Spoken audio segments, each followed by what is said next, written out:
All right. Hi, everyone. Boone, you're here. General Michael Flynn, you have joined us as well. Very excited about this. Boone, mute your microphone. It's the little button on the bottom left there. Got it. Cool. So we have also Nick, aka Name Redacted, helping me kind of manage things here. This space I'm super excited about. We're going to do a breakdown of the book written by General Flynn and Boone, Fifth Generation, A Citizen's Guide to Fifth Generation Warfare. And we're going to go through and explain to everybody what that means, how it's being applied nowadays, and what you guys can do to identify when something like that's happening and how you can kind of fight back against it. General Flynn, thank you for joining me this evening. Yeah, Tracy, thanks. And I really appreciate, and I know my brother Boone is up on the net, and I'm really fired up about this Twitter Spaces capability. I appreciate everybody that's on, and maybe others that'll join us. Just coming on to listen and to hear a little bit about this book that Boone and I crafted and put out for really people to understand what's happening. But before we jump into the main topic, this is my second time doing Twitter Spaces. I actually think it's a great capability. Maybe it existed after I got booted off a couple of years ago, but I'm glad to be back onto Twitter. To be honest with you, I think it's a wonderful way for public discourse. Bots, trolls, and all. And I'm really excited about being back on and being able to provide people my perspective of what I have learned over my many years of being in the intelligence, the military, the national security arena. And I'm really, really honored to have gotten to know, Sergeant Boone Cutler. Boone is a terrific writer and friend. And I'm looking forward to having a conversation here tonight with us, and then answering some questions from the audience. Yeah, Boone, why don't you tell us a little bit about yourself for those who may not know you? Give a little brief background on what you've done. Oh, Tracy, thanks for inviting me. I hope you can hear me. I'm new to this space too here. Can you hear me okay? Yes, sir. You're good. Okay, good. Well, a little bit about myself. First of all, I just want to thank my writing partner, General Flynn, because when we set out to, I can't really talk about my background and my experience without kind of figuring out how that intertwines. And, it's been an interesting road. I first learned about General Flynn when I was overseas, when I was in Iraq. Also heard about him a lot from the other guys after I had been medevaced home and I was at Walter Reed. And so I had a lot of respect for the man, especially working in an area known as Sadr City in Iraq. It was an interesting time, and it was a very, very kinetic battle space there in Iraq. And it had a lot going on within the special operations community. I was working the PSYOP side at that time.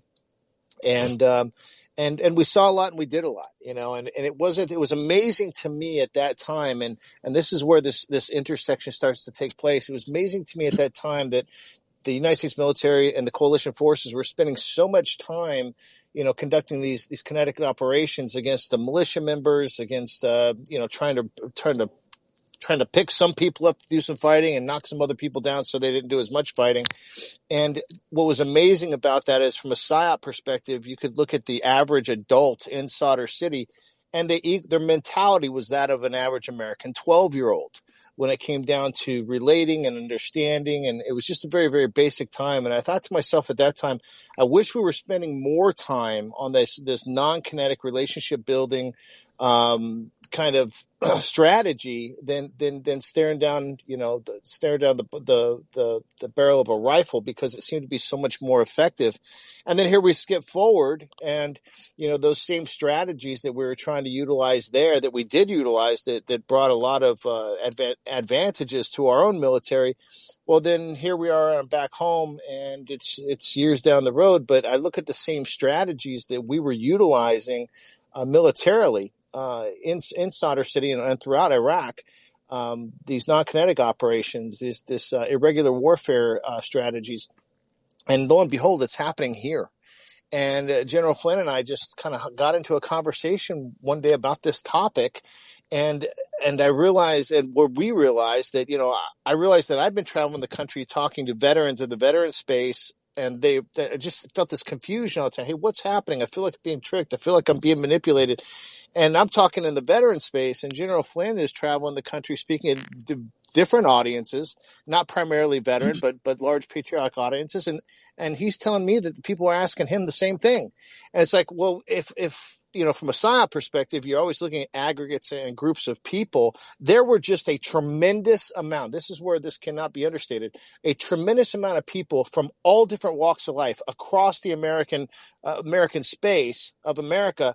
And they were all having the same problems. And we were explaining the same things to all these different groups. And it was like, you know what? We need to get this down. We need to make something so everybody can relate to it and we can get the word out in mass. Otherwise, people are not going to be able to accomplish the goals that they wanted to accomplish. So this is a lot of military experience from my side and General Flynn's side that goes in to helping people understand what's happening right now. And that's what the Citizen's Guide to Fifth Generation Warfare is all about. And Tracy, thank you so much for moderating tonight. Yeah, sure thing. Tracy, if I could just jump on one thing, because Boone brings a lot to, really brings in a lot of a wealth of experience and a lot to mind. In the world of fifth generation warfare, but in other elements, other aspects of it, there's a lot of intelligence, a lot of counterintelligence, a lot of psychological operations, a lot of information operations, a lot of irregularities. It's very, very unrestricted because it is really about the mind and less about geography. And even it's even less about ideology in some cases. It's really about manipulation and shifting and changing. So this narrative that we find ourselves within, and I think that's the challenge that people, as we try to understand what it is that's happening all around us. It is a specifically defined form of warfare, and that's fifth generation warfare. And what we try to bring out in the Citizen's Guide in a very simple way, using our military experiences and backgrounds, a way to define clearly in layman's language, and then to walk a reader through not only the different aspects of what we're up against or what we face, but also to tell people how to understand when things are happening to you and you don't completely get it. We've sort of pitted neighbor against neighbor and friend against friend, even family member against family member. And that's not the enemy, right? The enemy is something totally different, but we've been manipulated to believe otherwise. And I think that those components that I stated up front there, the intelligence, counterintelligence, psychological operations, and the ideas of information warfare. What Boone described and what he learned and what he did in Iraq, in Sadr City, in a very tactical way, but with strategic impacts, we were doing all over the nation of Iraq, all over the Central Asian republics that included Pakistan, Afghanistan, the northern tier like Uzbekistan, Tajikistan, and we were also beginning to get into places like Somalia and North Africa and other parts of the African continent. So it's a real it's a breadth of experience and knowledge that we tried to bring together for, frankly, not just for the veteran community or the military community, but for just every citizen, and hopefully. It doesn't just affect and touch on American citizens, because all of humanity is facing this. Yeah, it's we're really the target or the quote victim, the everyday person, because that's how things get done. But a lot of people don't even understand why or where we came to from, to get to fifth generation warfare. So if one of you guys could define exactly what fifth generation warfare is and how it's used, and then we'll get into some details about it and show some examples of how it's being used right now. I'm going to let Boone jump on that, and we'll kind of banter back and forth on different components of it. Boone? Absolutely, absolutely. Well, just like this is one thing that I think it helps people understand this concept of generations of warfare. Just like we have generations of people, we've got boomers, millennials, yeah, Gen Xers, Gen Zers. Well, it's the same thing for warfare. You know, they go through these ages, and basically you go back to first generation warfare.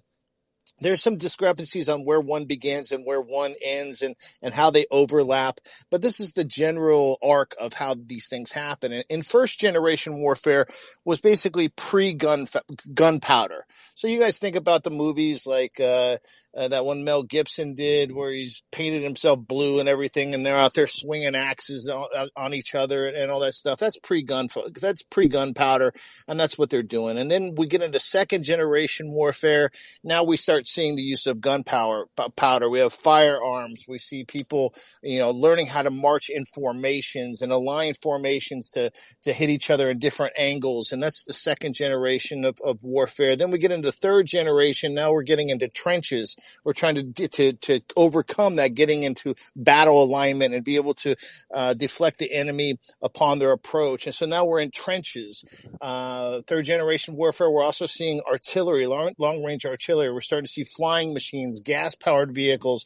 We're starting to see machine guns. We're starting to see things that really amp up the veracity of battle, that just intense battle. And then we get up and from long range, we go from the length of a sword to the distance of an arrow, and now we're talking about long range artillery.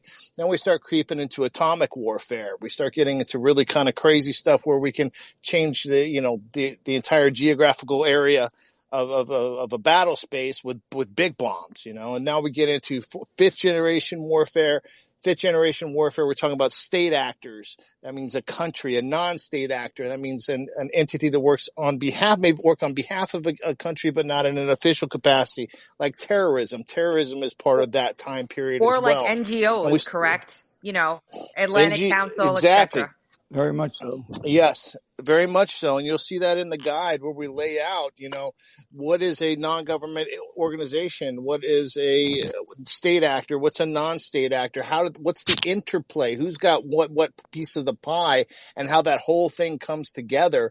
Because that's where a lot of people don't realize, and we'll get back to the generations, but they don't realize that there's pieces of the pie and they all kind of work together, and it does work globally, but it shapes cognitively. So all these factors work globally, but they shape cognitively. And the goal really is to get inside of the decision-making process of a human being. How does this person make decisions, and how can we influence their decision through perspective? And that's where we're getting into this fifth generation warfare. And it's not new. Psychological operations have been done way back to the first generation warfare, where it used to be kind of ancillary and supporting to all the other generations of warfare. Now it's the primary aspect of this warfare. It's psychological, it is cyber, it is economic. It's all the things that affect the battle space without having to drop a bomb on it, although sometimes they still drop bombs on it. And I had the kind of privilege of being able to kind of provide a bit of a presentation on this to be used when talking about the book. And I included a video from the U.S. government about their PsyOps division called Ghosts. And if you guys have never seen that, I'll find it. I'll link it in the nest above the space here. It's chilling, but it's legitimately exactly everything that Boone just said, demonstrated by our government in an advertisement. Yeah, I mean, if you can, Tracy, maybe if it's not a large video in terms of size, maybe it's even posted. It's worth posting, because I think that when people see it, they'll go, "Holy mackerel! I'm that person," or I'm involved. I'm inside of that. One thing that I would add to what Boone talked about: if fifth generation warfare is done correctly, it causes people to lead themselves in the desired direction, so that the manipulator, so those that are manipulating us, they avoid detection. And that's a mastery that we actually do have components of our own government, and there's certainly other governments, and they're usually small components inside of our government where I would say there's a true level of expertise that understand this. And for those of us that have studied it and participated inside of this idea, of manipulative warfare, the idea of causing people to lead themselves in a particular direction, in the desired direction that the manipulator wants you to go, then it's actually pretty easy to get people to move in that direction. And, for example, like and I guess another aspect of that is that it's really designed to affect all our actions. And, it's things like who you vote for, what social causes you support, who your perceived enemies are. And I just like a couple of examples, like, the last 40, 50 years, the whole abortion issue, all this stuff going on about critical race theory, Black Lives Matter. I mean, there are so many things that are in the current here and now. But if you look back over time, there have been psychological operations directed against all of us in this country. I was listening to something earlier this week, and we were talking about it was kind of comparing the vaccine, and then they brought around the whole issue of what's going on in Eastern Europe. We're talking about nuclear weapons and the exchange of nuclear weapons like we never talked about even during the Cold War.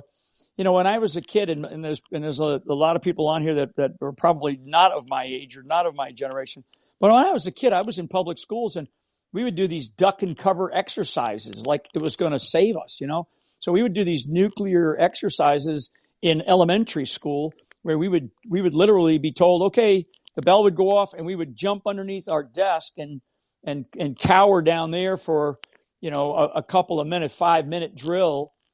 Or if you saw a flash of light, you had to do the same thing. You had to, get down like it was going to do anything. I mean, it was a psychological operation to get us to believe that actually something that was not possible, which is surviving a nuclear exchange, could be possible by just jumping underneath your desk. I mean, so we have had manipulation going on for a long, long time, and what I want people to understand is that what sometimes appears ambiguous, uncertain, and random is not. It's not at all. And in fact, it's purposely and intentionally designed to manipulate us to, into a desired direction that the manipulator wants to take.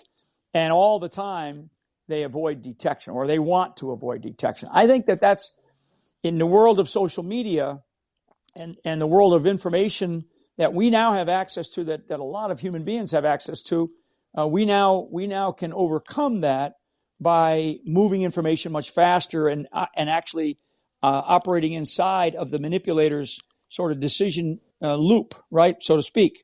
And I think that we're able to do that to a degree. But in the meantime, it is still happening all around us. And I think that if people feel like if they have a sense of fear at times, well, that fear is justified, because it is that a single sort of shadow government is operating and secretly using the aspects of hybrid, irregular, and unrestricted warfare against us, and they assume that we're not smart enough to figure it out. So those are just some other thoughts that I have about fifth generation warfare and what we're up against.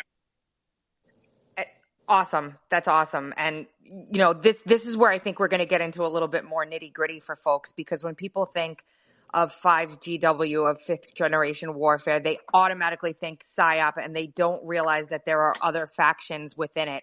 So there are like 3 different tenets of it that they discuss in the book, Boone and General Flynn. Boone, you want to explain the difference between a PSYOP, a PSYACT, and then explain what a target audience is so people understand?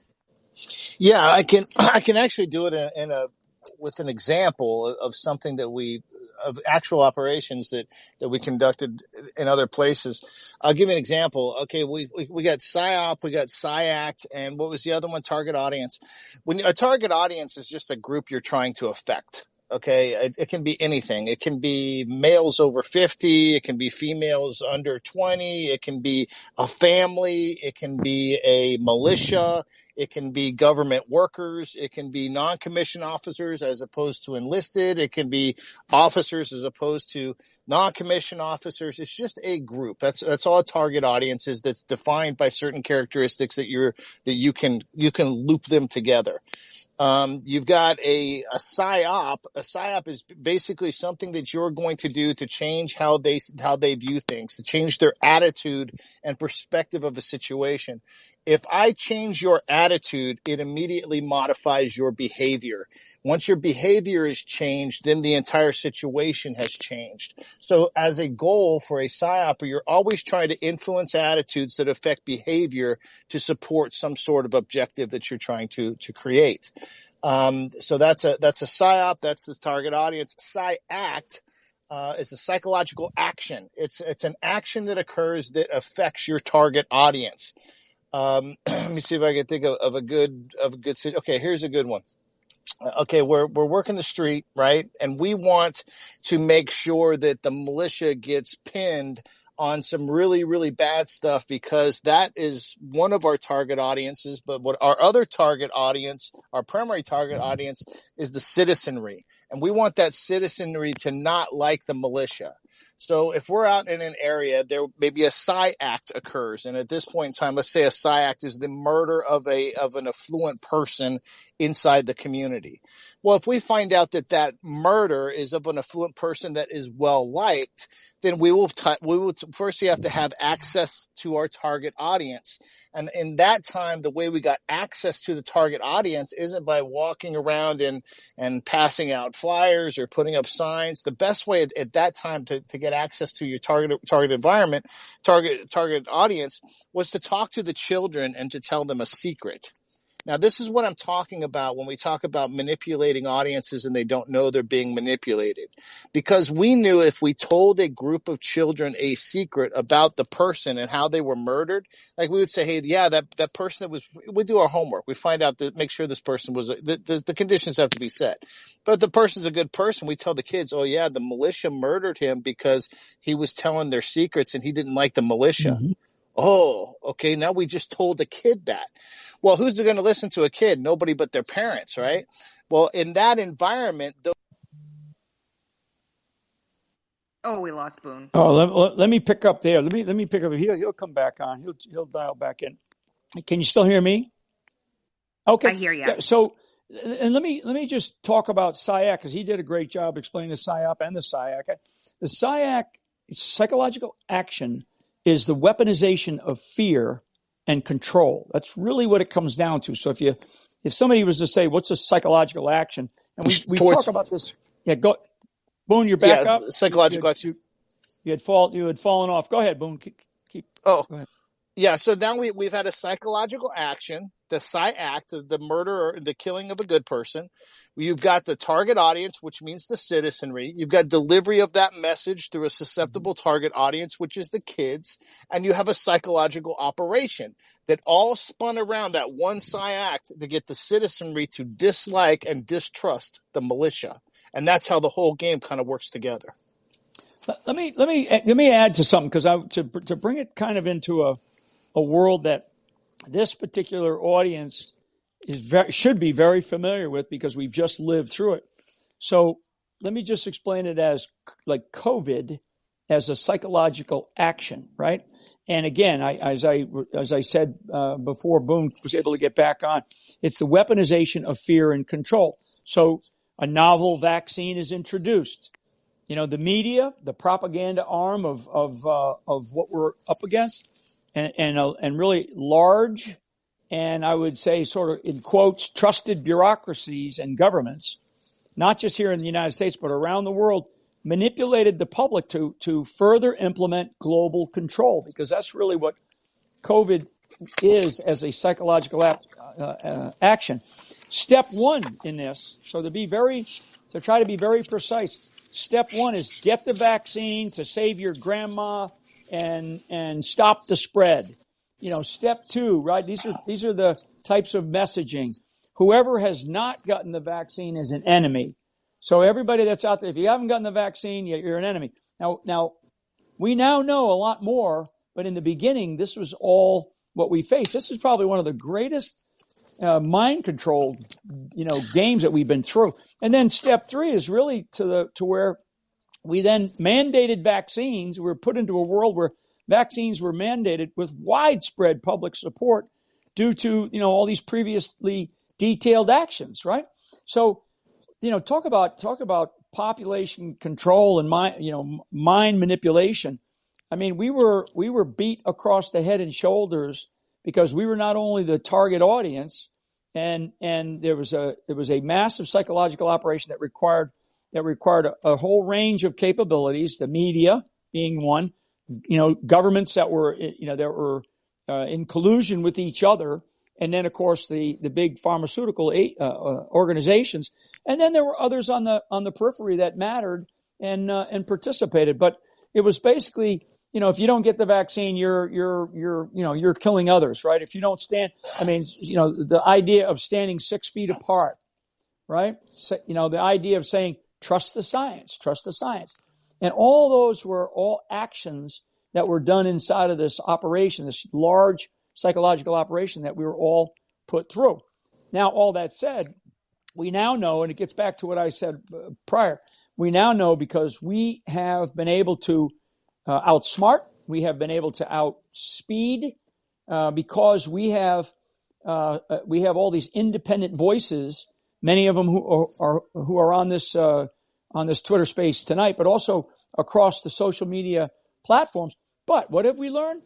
Without where Twitter, Facebook, Instagram, and some of these others were totally controlling the ability for people to be able to move information rapidly to overcome this pressure tactic of psychological actions to manipulate the targeted audiences, which was us. And so now that we've had, this is why I'm really thankful for what Elon Musk has done. He's basically allowed an open discourse, and we have now seen the exposure of the government. Directly manipulating what we were going to, what they wanted us to believe. That is very clear. There's no more conspiracy theory anymore. It's factual. And I think that what we're going to see is if Facebook and that side, and even Google, they're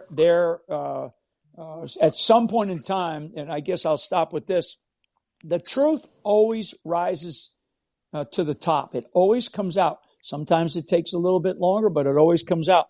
And that's part of understanding, where is the light at the end of the tunnel? The light at the end of the tunnel is the truth. And that's how you overcome, and that's how you defeat a psychological operation. Yeah, I want to add to this for everybody out there who already has a copy of the Citizen's Guide to Fifth Generation Warfare. If you haven't checked out, we don't have page numbers. We have lessons. Lesson number 219, 2-19.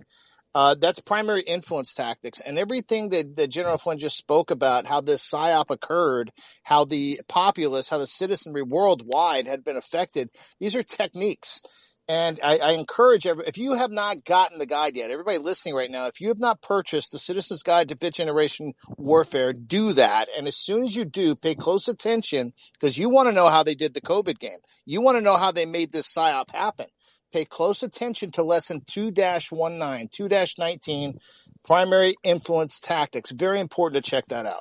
Yeah. So let me just read a little bit of that, because it's so important, because not everybody will go out and buy it, but and we would like you to. But so let me just read you a little bit, because it's that Boone is so spot on. It's about rewards and punishment, and the way we state it is: if you do X, you will get Y, or if you do not do X, then Y will happen to you. Example: surrender and you will be treated well. Continue to fight and you will be killed.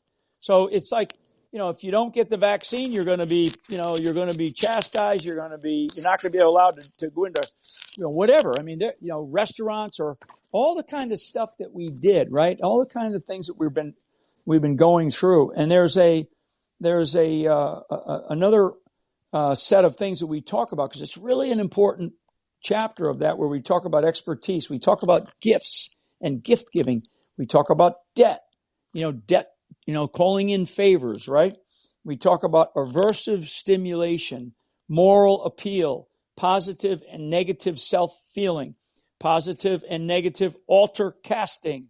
It's a phenomenal description of exactly what it is that we're talking about. And if you understand nothing else, and you can really get into the details of that particular component of the book, it'll blow your mind as to where, because you're going to see after you finish something like that, you're going to say to yourself, "Oh my God, these half a dozen of these have happened to me in my life, and it's not just COVID related; it's other parts of your life that you've been through."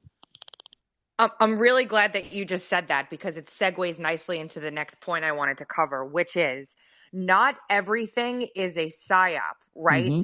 But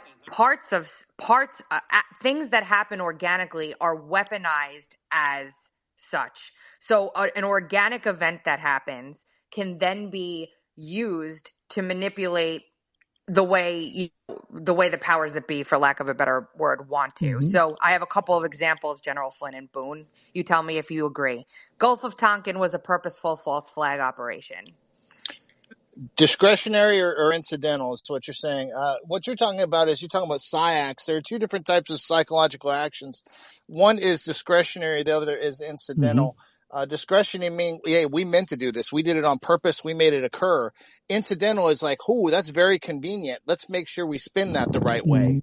So of the two, when you talk about false flag, was it something that was done on purpose, or was it something that occurred that we just used for on our behalf?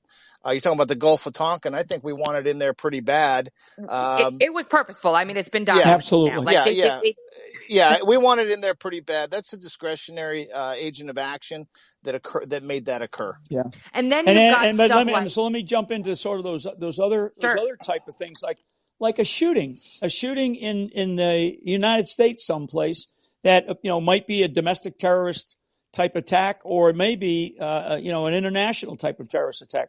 That's something that happens, and then what is the consequence? Massive outcry for gun control, and it doesn't have anything to do with the gun. It has everything to do with the mindset of the person that committed the crime, whether it's mental health issues or whether it's a terrorist act. And so you see how we can be manipulated. And that particular example, everybody knows it, because every time there's a shooting, they go, "Well, we got to take away guns."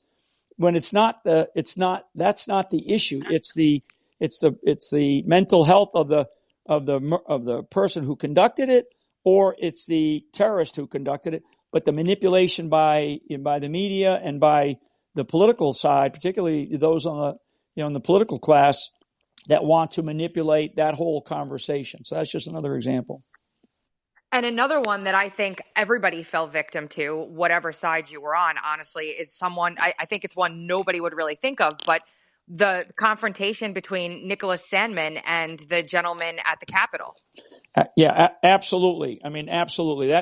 That was an attempt to really, really weave a narrative. Again, the fifth generation warfare is a war of narratives, sort of big picture, 60,000 foot level. Which narrative is going to win the day? And initially, everybody's like, what's going, like you look at it and you go, what's going on here? And then what ends up happening, once the fog settles and some clarity begins to come into view, then all of a sudden you start to realize, well, wait a second, this whole thing was a setup, and lo and behold, down the road, we go through all of the actions that took place with Nicholas Sandmann, and he wins a massive case against, I think it was CNN, if I'm not mistaken. Yeah, it was CNN, and the only reason why I point that one out is because even both quote sides that they wanted warring with each other fell into that one so cleanly without even thinking about it. Like, we were warring against the people that said he was a white supremacist crazy kid, and the people who thought he was a white supremacist crazy kid were warring against us, and they had us fighting exactly the way they wanted to, all by the way that they manipulated that event to be what they wanted it to be. And they tried to create this manipulation to defame this young person, to create a narrative. But this is working less and less. Our very own General Michael Flynn recently won his case that I think more and more people should be aware of, where, you try and defame a person to further an agenda. If you're doing that, you're going to get busted. And you better bring a lot of money for your lie, because you're going to pay. You're going to pay big. Mm-hmm. So congratulations on that, General. I didn't know that. Yeah, just recently. Yeah. To me. Yeah, I tweeted it out, and a lot of people. So people that might be listening, or a lot of trolls. I mean, it's never about the money. It's about the principle. And it's also the principle in my mind is fighting back for things that you believe in and that you stand for. So I appreciate you bringing that up, Boone. So let me. No, I do, and I want to bring up a couple other things. There's a whole lot of people out there, and I've seen this over the amount of time, last year or so we've been working together. So I've seen a lot of people are going to look at this and say, well, General Flynn, he understands all this. He's putting this out, and why is he putting this out? Well, to give you one really good, excellent reason he wants to put this out, that's because you're talking to the guy who has probably had more funds spent on him and the use of fifth generation warfare than almost any other American. I mean, truly, fifth generation warfare tactics have been leveled square against General Flynn and his family.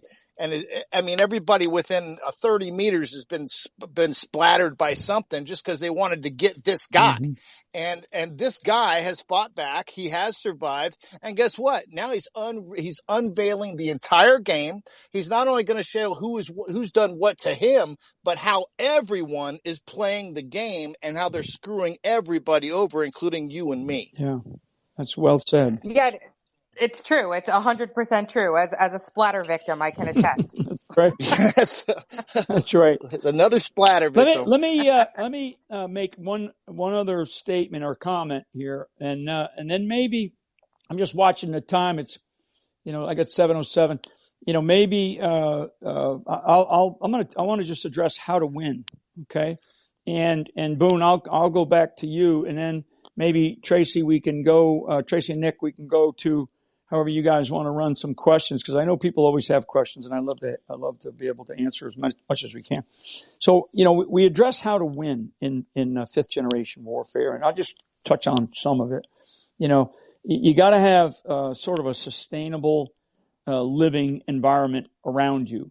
A network of friends who can provide different things to you. I mean, not only good advice, trusted advice, but also in this warfare that we're involved in, and I can see this coming down the road. I mean, even the whole idea of food resources that you might have to turn to, depending on the direction that things go. And I'm watching very closely, the New World Order crowd, the World Economic Forum crowd, this rise of the globalist elite and how they see the future, these transitions to new financial systems, to new health systems, and this is all global. This is not what we're gonna do in hometown USA. This is what these people want to do globally. The other thing is create a circle of trust, for where you are locally, for really, sort of, Boone calls it a trust for barter. It's like you in your community, and again, how you operate, it's law enforcement officers, it's local lawmakers, it's, maybe some of the local workers in your community, construction, landscapers. I mean, those kinds of things. I think that there's a whole group of doctors and nurses now that are on the sort of America's front line of doctors, and they're trying to create alternative healthcare systems outside of this sort of government-controlled World Health Organization type organization structure that they're trying to do. Farmers, veterans, hunters. Even I used to be when I was a young kid. I was taught a little bit about ham radio. Ham radio could be something that comes back into vogue, because it's actually one of the more secure means of communicating. For people that don't even know what ham radio operators do, and then just mechanics. I mean, and so all those types of people that I just talked about, that's a circle of maybe it's an inner circle, maybe it's a circle that's around you in your community. of people that you can trust and you get to know, because I do think that, in fact, I always say local action, national impact. If you don't understand your local community, you're not going to survive in a fifth generation war, and we're in the midst of it. Manage your mind, right? That's another part about how to win. Manage your mind. Learn how to identify what we've already described: psychological operations, psychological actions. Resist the urge to become emotionally charged, right? I mean, take a deep breath, step back, and don't allow emotions to make the decisions. Really, and resist that urge to allow that. And ask more questions. I love these kinds of, again, that's why I set up front this Twitter Space initiative, and just other ways that we can do this. Research, dig, and just learn more, and short circuit the polarization with critical thinking. And that sometimes just means asking tough questions. Asking tough questions. You're not always going to get the answer that you want, but ask tough questions. If you don't get the answer, then you go and dig, because I'm going to tell you, there's plenty of resources out there to find what different views are, not just the answer, but different views of what a potential answer can be. I just spent early this morning, I watched an hour-long documentary that just got, and I just posted it online actually within the last couple hours. And it basically, to me, as much history as I've read, there's still things there's a lot that I don't know, and a lot that I'm still trying to learn and try to connect dots, and make sure that you share those with friends who may not necessarily understand what it is that we're facing. I have a lot of family. I'm one of 9. I got my wife's one of 7. We're always in the midst of, conversing with our family members and close friends. And many of them don't have the background and experiences that guys like Boone and I have, and they're not digging in on it, on this stuff every day. And so share some of these things. That's why this Citizen's Guide is so important from our perspective to get into the hands of everybody. And Boone likes to say this: hack the trickery, right? Hack the trickery. And how you hack the trickery is you meet in person, right? Dominate the physical domain where you can. Again, it gets back to local, because you might have friends on the other side of the country or other parts or other regions of the country, and you can't always meet. But when you can, meet in person, face to face, and really dominate the physical domain. And those are just a couple of ways to think about how do we win. Boone. Can we speak to something real quick before we take questions too? Okay, so not everything is a psyact or a psyop either. Like, there's a tendency to not trust literally anything because everything's been a lie. So it's really important that people understand how to figure this stuff out. Any tips or tricks you can give people when they see an event happen on how to do that? Yeah. So something I learned in the intelligence business, and I've always said this because people would come to me with some bombshell, right? Some big report, something that just happened. And I learned to never trust the first report. Okay. Never trust the first report. Meaning as soon as you hear somebody, something happened and somebody goes, it was this, or this happened. And your first response should be noted, absorb it, data point, attach it to some synaptic in your brain somewhere. And if it's a big enough thing to drive you to have to learn more about it, or if it's something that is not going to impact your life right at that moment, then you keep driving on with whatever you're doing. But if it's going to impact your life, if it's going to cause us to have to change something, then go and start to look into other pieces of information that surround it. You have to bring in your own life's experiences into controlling your emotions when that first report comes in. Oh my God, we're all going to die of COVID, right? It's like, wait a second. I've been sick before. I'm not a vaccine denier. I'm not, all the names I've been called. So what I want to do is I want to learn about what it is that I'm about to inject into my body, right? And I'm using that as an example, but there's many other types of examples that we've brought up a few here tonight that, again, take it in, take a deep breath, and go. If it's something that is going to cause you to adjust your behavior, then go look at other pieces of evidence and information to teach yourself about what kind of behavioral change you are willing to make in order to achieve whatever it is that you're being told to do. What do you got, Boone? Anything? Yeah, I think you hit it. On the cognitively, what we're talking about is we're saying, hey, it's kind of like stop, drop, and roll. You feel the flames, you stop, drop, and roll. Well, we're not talking about flames, are we? We're just talking about something that makes you feel a certain way. So you don't necessarily have to react. You can just sit back and go, okay, that's mildly interesting. I saw something this last week. A report came out. There's something happening in the center of the Earth that's affecting polarity. And I saw this really nice lady, very intelligent woman. She was talking about this. I know her a long time. And she sent me the article. And I looked at, and I went through the whole article, and she was very excited about it. And I said, now, what do you surmise this to be? And she's like, well, every so many thousands years, the Earth reverses polarity and it changes the climate and everything dies or something, right? Well, that's not what was in the article. That was a thing that she had heard at some other time in her life. But from the headline, it made her recall that. Now, all of a sudden, the entire article becomes, it's going to be total devastation of the planet Earth. And it wasn't that thing. So before you take your mind and follow it where it wants to go, just stop half a second and take a good look at what you're reading. Take a good look at what you're reading before you attach it to everything else. Pull the facts out of it. When you see stuff like may or could possibly occur or potentially has occurred before, well, these are really still unknowns that someone's trying to fill in a story. Yeah. And there's nothing wrong with that. That's their job. But it's your job to figure it out if it means total devastation or if it means like, hey, this is something that happens about every 70 to 100 years and we're still here, so we're going to be all right. So you got to control your own mind. You got to protect your mind. You got to control your emotions because that's the only way you can protect your mind. Yeah, I mean, it's manage your mind, decide wisely, and use critical thinking skills. Yep.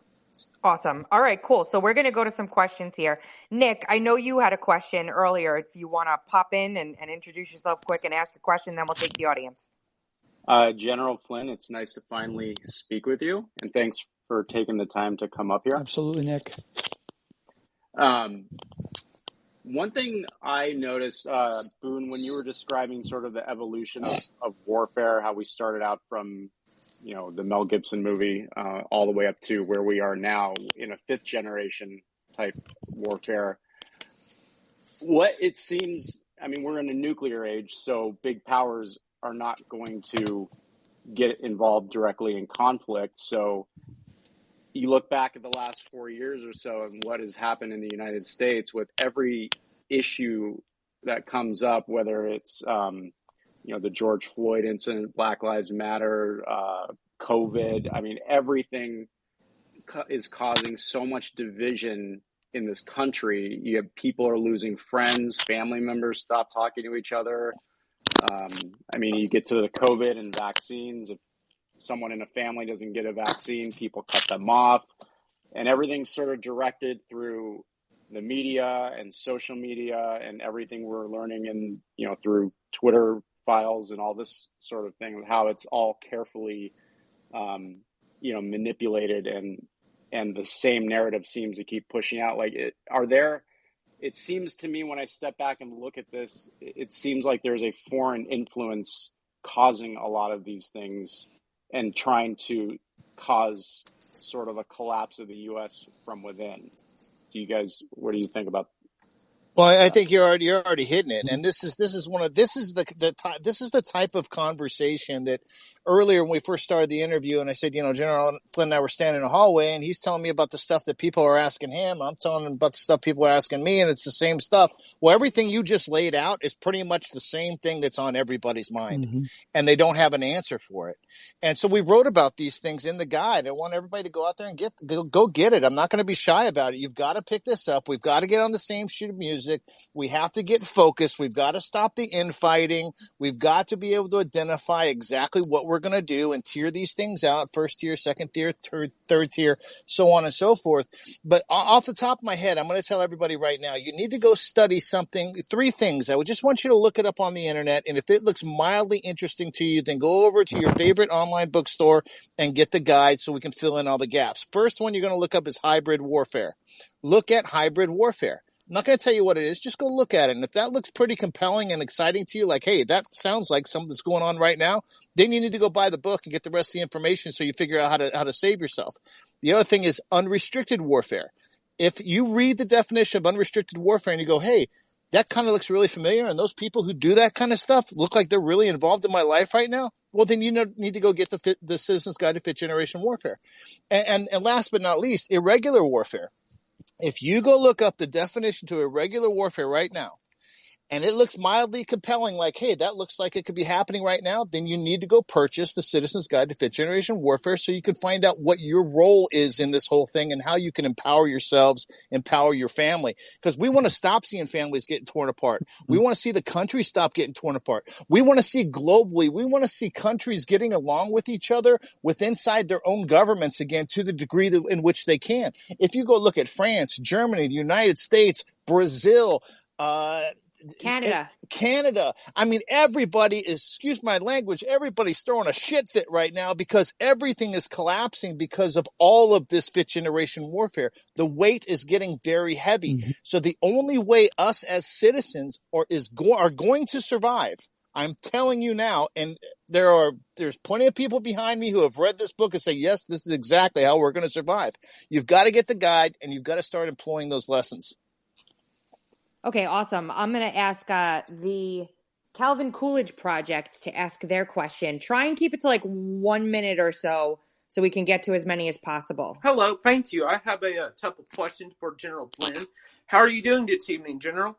Very good. I appreciate you joining us. Yep. My first question is, do you believe Donald Trump can win in 2024? Wow. I do, if and only if we are able to dominate literally at the county and precinct level. I think that anybody that thinks that we are going to win another election in this country, or we're going to have a fair election in this country, is out of their minds, unless that and there's a lot more complexity to this answer, but we must dominate at the county and precinct level, and the Republican Party is going to have to get its act together, which it does not have it together right now, and they're going to have to turn the whole thing upside down and really, really focus on the grassroots movements going on in this country. For example, the precinct strategy, and there's a lot of precinct strategy grassroots organizations. And county clubs. I mean, I'm directly involved in some of those here in my own local area, and so that's the only way that I can see a path to victory is if we dominate the precinct and counties.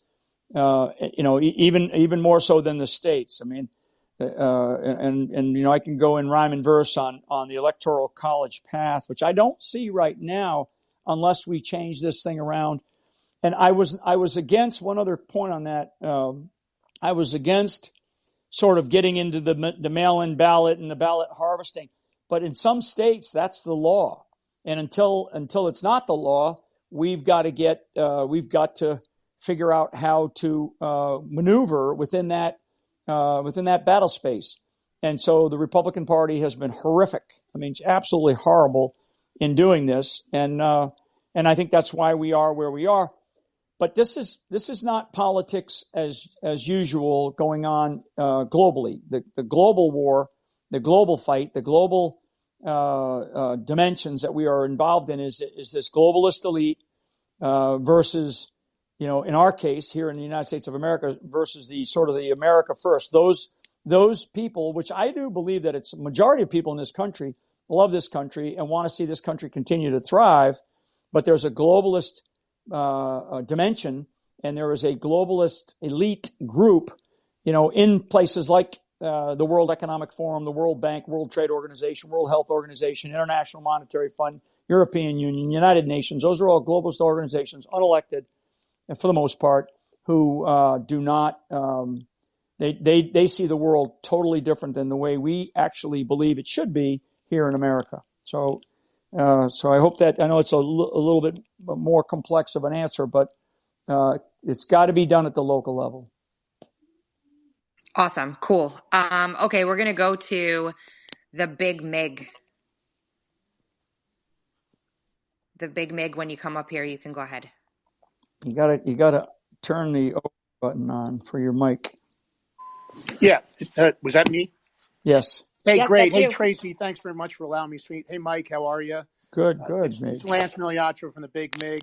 Beautiful. Just really quick, I don't know what kind of insight you can give us on three things. Rodney Jaffe, News Star, the Erickson report, and the allegations that were made by Dennis Montgomery in that skiff when he turned over those 53 discs that he alleges that Fort Detrick and Fort Washington are spying on Americans using surveillance systems that were actually obviously initially created for foreign surveillance. Any insight you can give us to any of those? Yeah, what was the second one? Second one was the Erickson report. Oh yeah, the Erickson report. Yeah, I mean, all those are there's talk about complexity, all very complex. I would just offer that for many, many decades, one of the things that came out, and this isn't going to be interesting because all of what you said, this subcommittee that's been formed, the weaponization of government subcommittee that's been recently formed, when you go back to things like the church committee, where did FISA come from? Why do we have something called the House Intel and the Senate Intel committees? Because of the outcome of the church committee. Okay. So things began to, the consequences of us examining ourselves, which is what these things do that you mentioned, it causes a response. And what we have to do is make sure that the response, in my eyes, my response would be not to grow more government, right? That I'm for, reducing the size of government and making sure that we have real strict controls and measures to be able to maintain those controls. But for example, the FISA court came out of the church committee and back in the 70s, and look at what we've learned about the FISA court. Okay. The FISA court has been totally manipulated, lied to, and fallen under the weight and the trap and the trappings of a bloated federal government. And it has hurt people, not only, intellectually and emotionally, but physically, because we probably have people sitting in jail today because of being manipulated. So those three things, without getting into the eaches of each one, I really do think that it's one of the most fascinating things for people to observe is going to be this weaponization of government subcommittee. And if they try to do things behind closed doors, shame on the House leadership, because it should be done under the light of day. It should be done in front of cameras. It should be done in front of the American people.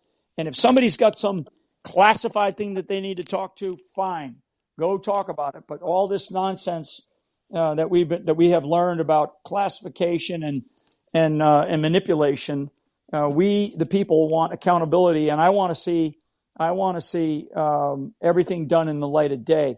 That's, to a degree, those are some of the elements that come out of what you just asked about, Lance, because like the Dennis Montgomery stuff, is what he has exposed or what he has talked about, is that real?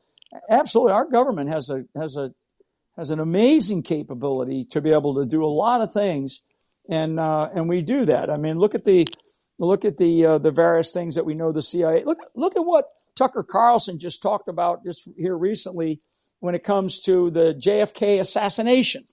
Okay? I mean, there's so many things that our government has been involved in that have now come to light. And so what we have got to come to grips with, folks, is we've got to come to grips with this idea that we're involved in this form of warfare called fifth generation. And we now have to be more critically think even more. We have to rapidly respond. We have to make sure that we understand what we absolutely know. And like I said earlier on, be careful of the first report. I've been guilty of that. Sometimes a report comes in, something comes in, a picture or something like that, and you find out after the fact, well, it was superimposed or it was wrong. And so always take that the emotion out of the initial impact and try to reason and critically think, what is it that's happening? And I think that if you can do that, then you can overcome the kinds of things that we're learning about our own government. Because our government, that I can talk about all day, and where it's come from let's just say the 1960s all the way till now, and it's out of control. It's definitely, the federal government is out of control. Amen. Absolutely. Thanks. Great answer. Of course. Come to expect no less. Code of Vets, Gretchen, you're next. Hey, Tracy. Hey, General Boone. It's nice to see you guys. Oh my gosh, love you all. Haven't talked in a while. Just wanted to put out there, my heart is really heavy for our January 6th prisoners. And I really do view them as our first prisoners of war in this fifth generation warfare we're dealing with. And I guess my question is what can we do for them? How do we proceed legally? I'm concerned about their general well-being. I think we'll start seeing increased suicide rates as time continues to march on with them. What can we do? Boone, you want to jump on that, and then I can. Yeah, my biggest thing with the whole January 6th guys that are still rolled up, there's not enough public fervor. There's really not. And as you can see, everybody's, they brought up this big January 6th tribunal, quasi wannabe tribunal that got nothing. That is nothing. It's a nothing burger. But at the same time, it had an effect. And the effect was it made people stay quiet because they don't want to be involved in these things. The guys who are locked up right now, what we really need to have, and we did this within the veteran community years and years ago, and it was very, very effective. We had organizations that were standing up for the incarcerated because, for those that don't know, during this particular war, this time of war, we've had more United States military incarcerated for war crimes than any other time in our history. And that doesn't mean that the guys were crazier or there were bigger problems. It was because the ROEs, rules of engagement changing so quickly. Guys are in, guys are out, and it really had a factor. But the thing that really helped a lot of the guys out is we would gather. And, I'm not seeing big groups gathering and saying, hey, we need to do something about these people. Remember, social capital is political risk. If you want to create political risk on your public officials, you have to show up in mass and say, hey, listen, we're no longer going to support you unless you do something about this.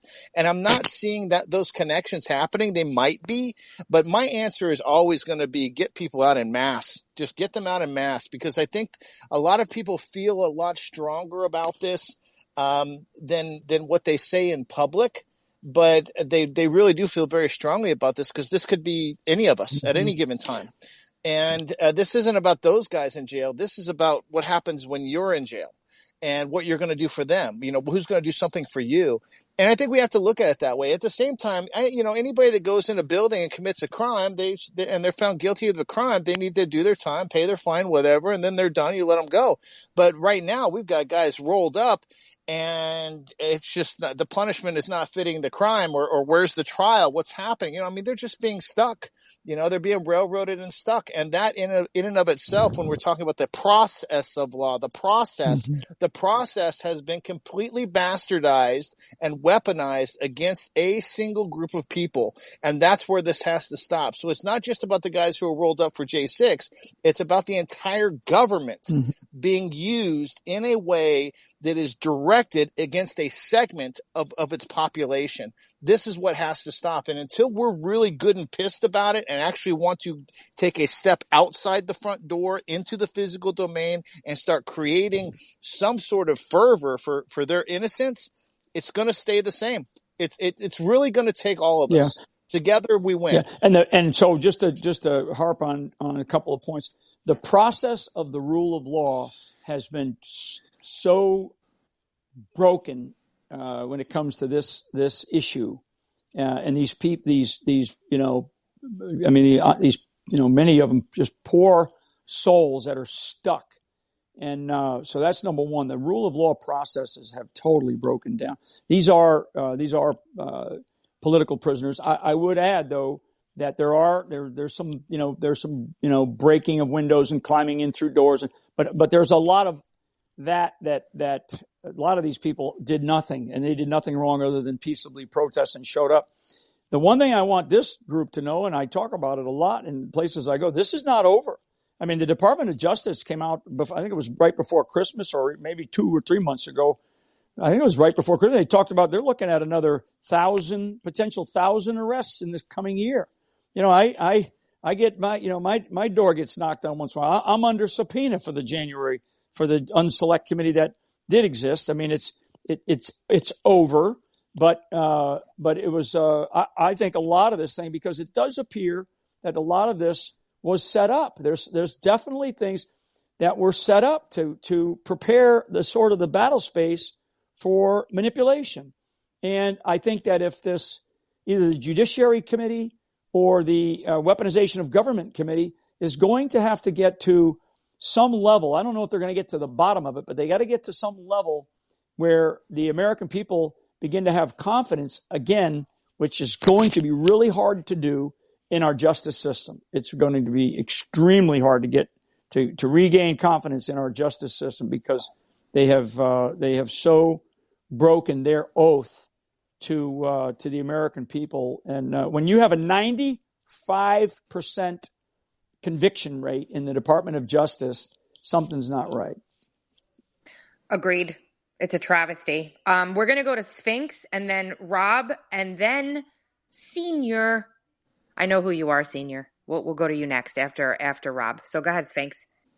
Hi, General Flynn. Thank you for being here and taking our questions today. I have a couple of questions really quick. First, I'm a strategist, so as a strategist, I wonder, is there a strategy that you learned in the military that you have found useful in your work in politics? And the second is, what have been the most effective strategies for cultivating a sense of unity among, let's say, we'll call it diverse team, but sometimes a bickering team, a fractious team, if you will. Thank you very much. Yeah, I think culture. And so my immediate reaction to your, really smart question is culture.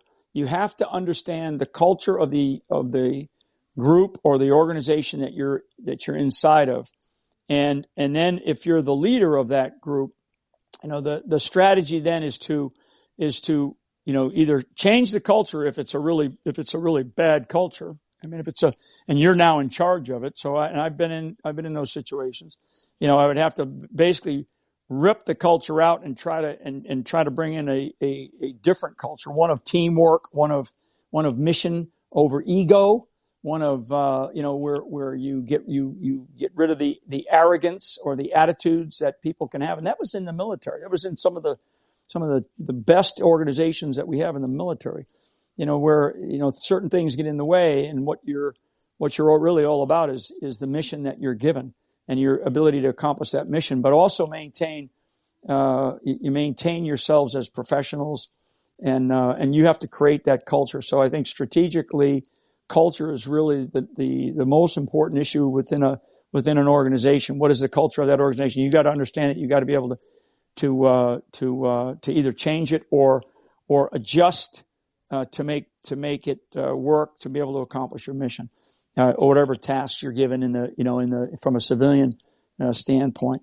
I do think that organizationally, we call it task organized for combat, right? So what I mean by that is you've got to look at your organization and you've got to say, are we properly organized to be able to accomplish the range of activities and missions that we have been given? Now it may all sound very military, but it's actually very similar to all walks of life, particularly in government. One of the things that I know, and because I learned it in different assignments I was in some very, very, key assignments as I was sort of growing up in the military. But then as I got into the political realm, most people that go into government, particularly the political class, and even senators, because you think senators are, would know more than a member of the House. But these people, they're good people for the most part. Some, not all, but they're not very bright when it comes to the structure of our government or the kinds of things that our government actually does. Now, maybe somebody that stays there for 40 or 50 years, they actually are there because they know they've learned how to manipulate it. So task organizing for the type of mission that you're, or missions, plural, that you're going to have to achieve, that's another sort of strategic idea that you would have to really focus on to be able to move an organization forward, even if it's a small organization, even if it's a small business. So those are just a couple of things: culture, and then and how you organize to achieve your mission. Thank you very much, sir. I appreciate it. I just followed you too. That's what's cool about She's this. fantastic. She is fantastic. There's a couple of people on here that I see. I'm intrigued by the Twitter Spaces because it's only the second time, so I see people that I probably blocked that are on here, and that's fine. I'm not going to unblock them because I probably did it for a reason. I'll go back and look at why. Rob, you're next, and then we're gonna. Before we get to Rob, can I chime in on that last question? Because I think I can add some perspective. Because I had a real problem when I got out of the military and I started. For those who don't know me on here, I've worked in the veteran space as an advocate since 2010. And so it was at the same time a lot of guys were coming up at the same time. It was the same time Ranger Up was coming up. It was the same time Grunt Style, same time long before Black Rifle Coffee, even before the Article 15 guys. It was a time when the community was coming together and everybody, so I want people to pay attention. It's very, very important to pay attention to this. We have a movement here, okay? From everybody who's listening, everybody who is somewhere right now, here's the sound of my voice. You're paying attention because you want to be a part of a movement. You're a part of a thing.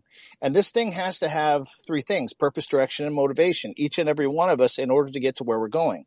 We missed a chunk of that when guys got off active duty. They went to the veteran space. They were veterans. They're trying to do advocacy and stuff because we were popping up. They were popping up new orgs like every other day. The 22 this, the 18 that, the Save Our Soul Soldiers. There are all these organizations that were popping up, and there were people that had never run organizations before, very similar to what we have now in this movement.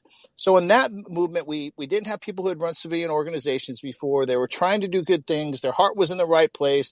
Everybody thought they had the secret sauce, and maybe everybody was us a little bit behind them. But what we didn't have was people working together. They weren't working together well enough, I'll say. And now these are people that came from the same environment. There's a whole other challenge over here on the civilian side that we're dealing with now. But we have some similar factors. We've got people who have come together, who haven't necessarily done this before, who have a certain cause and belief system that want to get things done. That is the same. Now, there are people over here that also think they each have the secret sauce. Well, guess what? I hate to tell you, but none of you have the secret sauce, not a one of you. But together, collectively, you might. But you got to talk. You got to communicate. You got to make that happen. We lost about 8 years in the veteran space from people just infighting and having to deal with all that stuff. If you're wearing this shirt, you're not a part of that club. It was just insane. And a lot of times I blame the leadership because we got into a lot of consumerism at the time. Mm-hmm. People were making money off of the audience. And so because they were making money off of the audience, they kind of lost sight of the bigger picture, which is getting our people home and getting them well, getting them healthy again, and to not suffer and to not take their own life. And that was the primary mission that I think we were all thinking of in the back of our mind. But a few people kind of pushed consumerism to the front, and then it became competitive, and then we really weren't taking care of people the way we could have. Now, today in the veteran space, those who were the movers and shakers and rising to the top, they're at the top, and they're solid. They're there. Those who really couldn't run businesses or organize at all and were constantly infighting, they've kind of fallen away. They're someplace else in life now. So now you've got this hybrid of workers within the veteran space who can make things happen very, very fast and get things done for our community at really epic speed when we want to. And since nobody's fighting over the same consumer dollars all the time, we can make that happen. Everybody's got their piece of the pie cut out. This is what I'm telling you is happening in this movement now. Some people are motivated by different things, but they have the same ideals. We've got to not just have the same ideals. We have to have the same motivations. And we have to be pushing towards one cardinal direction. We don't have to be on the exact azimuth, but if one's on a 270, another person's on a 180 azimuth, we're not going to get anywhere. Everybody's got to be going in the general cardinal direction. And so what I'm going to go back and say, everything General Flynn said was absolutely true. And when you're in organizations that have already been established, that's how you get them. That's how you get them knocked together. You clean house and you bring people in there, the right culture, and it spreads. In this environment, we can't clean house. Everybody's a volunteer. Everybody's here because they want to be, and they might leave tomorrow. So we have to look for a sense of commitment that is greater than what we've had. And that sense of commitment has to be geared on, do we have the same motivations and are we willing to work together as a team? Because if you're the guy out there listening right now who thinks you only have the secret sauce and you're smarter than everybody else, you've just isolated everybody but you. We've got to take that away. Take away the isolation, start working as a team, because we're all in this together. There's January 6th guys. We could each be the next guy. Mm-hmm. Exactly. So we got to get our business together right now, because once people start getting rolled up and thrown in cells, guess what? Less people want to actually do something. So you're at a place right now in this movement where if we don't grab our numbers now faster than they can start arresting people, because once they start arresting people, it's going to be harder to grab numbers because more people are going to be afraid. So you're in a phase right now where we should be grabbing as many numbers as possible. You got to get this guide out there. We've got to be going in one central direction, and we've got to stay focused on the same motivations. I just wanted to throw that in there. Thanks for your time. Thanks. That's great. Rob, General, it's Rob, truly hang an on honor. Rob, hang on Yeah. for 1 second. I'm working with someone else and screwed up the order. So I promise you're next. We're gonna take Senior first, and then you'll go right after. Okay. Hey, good evening, General Flynn, Sergeant Cutler. Thank you very much, Tracy, for allowing me this opportunity. Thank you. Thanks, buddy. So, first off, I'm dying to dive into your book. It's one thing to complain about something. It's another thing to actually do something about it. And hopefully this will help us get our feet underneath of us and off of our heels and, back into moving in a positive direction. So I'm looking forward to this, to diving into this book. Amen, brother. I was introduced, and I'm probably the last one on this forum. Everybody else has probably heard of it, but I had never heard of, and make sure I pronounce it correctly, anthropic warfare, ANATROPHIC, which means exactly what the word says, which is rot. And I first became aware of this when, and I'm sure the general is familiar with it, Unrestricted Warfare by those two Chinese colonels, published in 1999. And there's a section in there regarding, basically they didn't call it that in their seminal paper, but anthropic warfare, which is to rot society, so that it becomes so vulnerable that it can be knocked over with little to no effort. And part and parcel to that was the use of illegal narcotics. My last 2 years at the FBI, I was with the high intensity drug trafficking area for New England, 6 states, and I watched this with the Office of National Drug Control Policy under the Trump administration, and then I watched it completely degenerate into a farce under the current administration. So your book is timely. I'm obviously no fault on you two gentlemen. I wish we had this years ago. But no, we are under a full assault, and there are elements from foreign actors that are seeking to take advantage of what's going on in some cases naturally. But they're definitely, got their foot on the accelerator and trying to push it through. So I'll shut up, but thank you very much. Let me just jump on real quick, and I'll talk because the war on drugs, because this is part of trying to rot a society from within.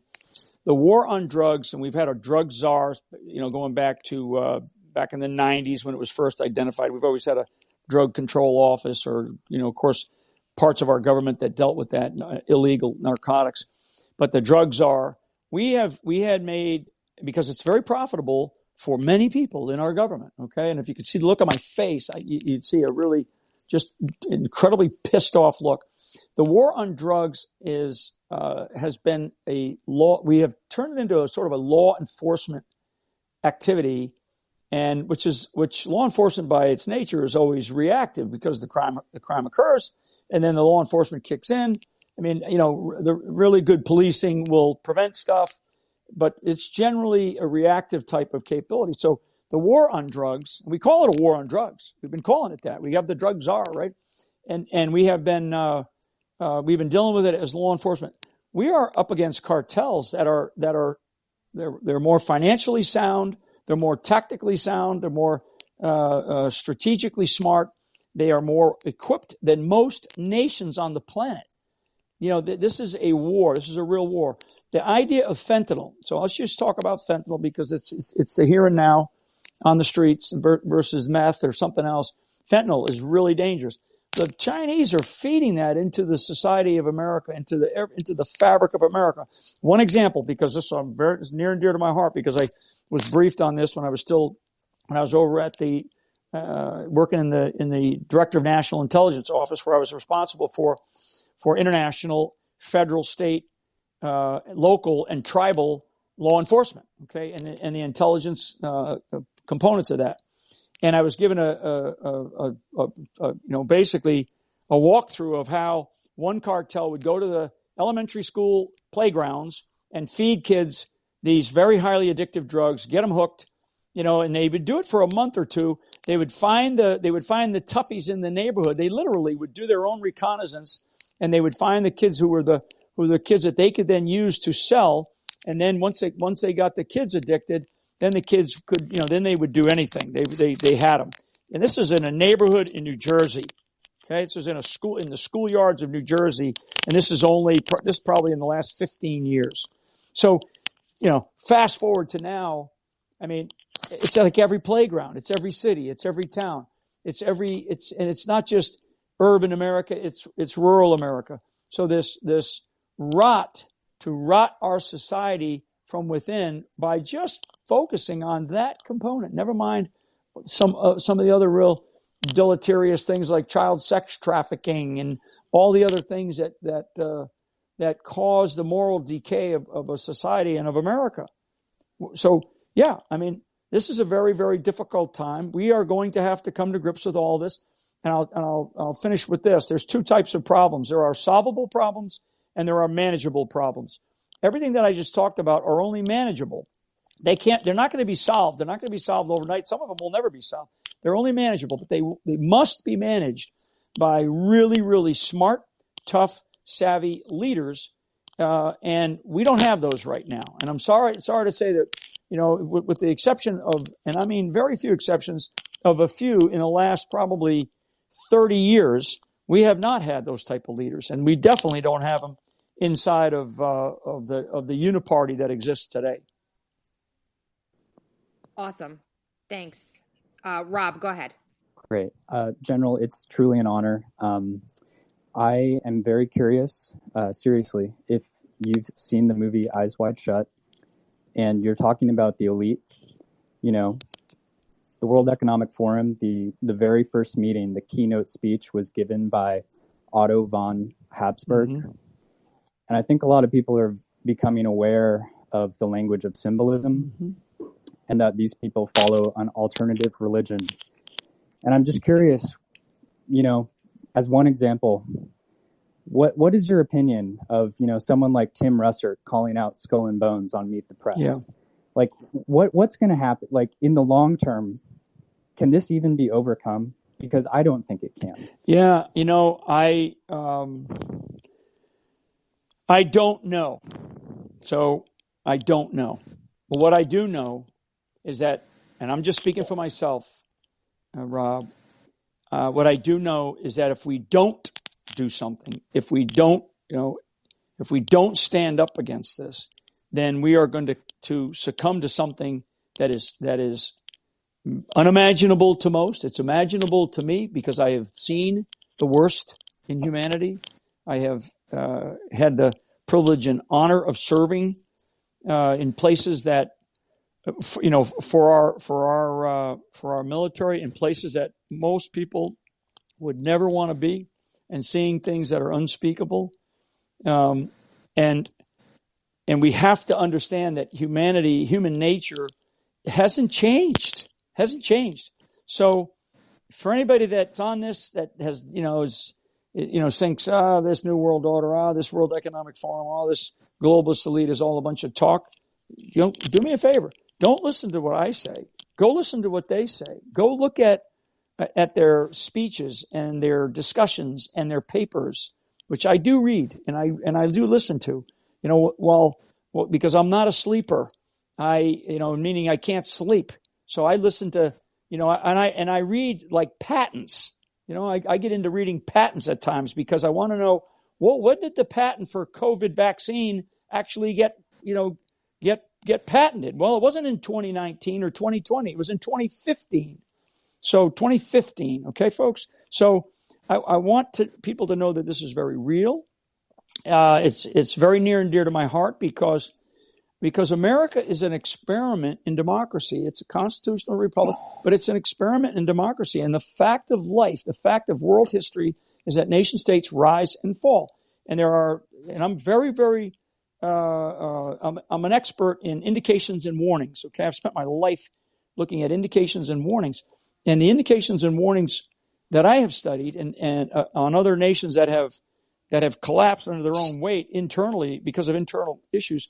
The United States of America has tendencies for many of those same indicators and warnings that we have seen throughout all of history. So I appreciate your question, and let me throw it over to Boone to see if Boone has any comments on that. Yeah, Rob. Hey, man, I appreciate how you feel about this whole thing, because I'm hearing what you're saying. Tell me if I'm right or if I'm wrong. I'm hearing you identify an elite group of people that you feel must be stopped. Is this correct? He's not on stage anymore, Boone. Okay, well let's take it this way. We're going to assume Rob just said yes. He wants to stop evil people. This is what I want to say to the audience, and to think, Rob, I'm going to kind of poke it in your direction a little bit, but it's for a purpose, and I really appreciate you being kind about this. I don't know these people. Okay, I don't know elite people who do weird things, and I don't know those. Like, I don't hang out with them at the local bar and drink rum and coke. I don't know them, so I can't speak to that. But I can say that in the town that I live in, there are open seats for the whichever committee you want to be on, RNC, DNC. It doesn't matter. And I know that I can work my way in there and join that and make change in my local area. I know that the local schools need volunteers to work the football games at night. I know that I've got one neighbor who's a mechanic. I've got another neighbor who's a dentist that I've made friends with in case we get in a situation. I need friends that can do that. But I don't have a guy local next to me who knows how to work on computers. I need to figure that out, and I need to find that person and bring them into my network. My point is this. Do what you can. Deal with the 30-meter target in front of you. A lot of people out there looking for those 500-meter targets and plinking all day hoping they're going to get a hit on it, and most people never do. But if we just start focusing on that 30-meter target in front of us and we start knocking those down and moving forward, one day we'll be 30 meters from the 500-meter target that we want to hit. And we've got to knock down targets 30 meters at a time till we get out there. And so all I'm saying to everybody out there is, I know you got a lot of opinions. I know you have a lot of things that make you emotional and you really get mad and you want to talk about it and make memes and send memes, and that's awesome. But it's kind of like the Bible says, faith without acts is dead. So if you have a belief in something and you want to act on it, well, now you're making progress. But if you have a belief about something and the only thing you do is talk about it, we're really not doing much except making noisy air. So we've got to do something more than make noisy, Aaron. I'm not taking anything away from you. I'm sure you're a pillar of the community, Rob, and you do a lot of things out there. I'm just telling everybody else that's listening, if you believe something and you're passionate about it, take a little bit of time and figure out what you're going to do with your passion other than talk and listen and write. I mean, you're actually going to do something. What needs to be done at your school? What needs to be done at your city council? What needs to be done at your state legislature? Where can you volunteer to work for a senator? What can you do? What 30-meter target is in front of you that you're missing because you're too worried about something you can't hardly see? So let's pull it back and focus on that 30-meter target. And because we're coming to the end, let me just put a big, hallelujah on that. I want, and we write about this in the book, I want everybody to think about, it's kind of like Isaiah 6:8, right? I want people to be Isaiah 6:8. If everybody put themselves into the mindset of Isaiah 6:8, then I heard the voice of the Lord saying, whom shall I send and who will go for us? Then I said, here am I, send me, right? If everybody had that I don't know, that drive, that sense of, God, I've got to do more. I've got to participate. Our country is built on the backs of citizens who got involved and sacrificed. And so I think if I leave this audience with, other than just saying thank you, and thank you, Tracy and Nick, for putting this on, I want to leave it with, be Isaiah 6:8, be that person, be that individual who, because it only takes one sometimes. That's all it takes. So, Tracy and Nick, thank you guys very much. Yes, thank you. Thank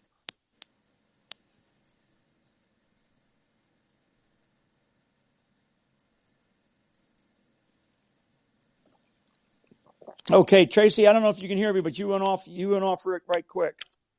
I don't know I why can that hear you. happens. Sometimes that happens. I wanted to thank you guys for being here and apologize for the shortened Q&A period, but I'm sure we'll be able to get you back to do another one of these for sure. I messed up the time. It's my fault. You can all blame me. I'll take We'll all do the it heat again. We'll do it again a comment couple section. times. Yeah, for sure. So go to the nest up there, click on General Flynn's pinned tweet up there, get this book. It's absolutely fantastic, and appreciate all of your time. I'm so sorry if you're up here waiting to speak and you didn't get a shot. Yep. Or Next time they can we'll they can go to Barnes and Noble. They can go there too. Oh, cool. Okay. Well, thanks guys so much for being here. Hope you learned something, and we'll do it again soon. Absolutely. God bless everybody. See ya. Thanks, guys.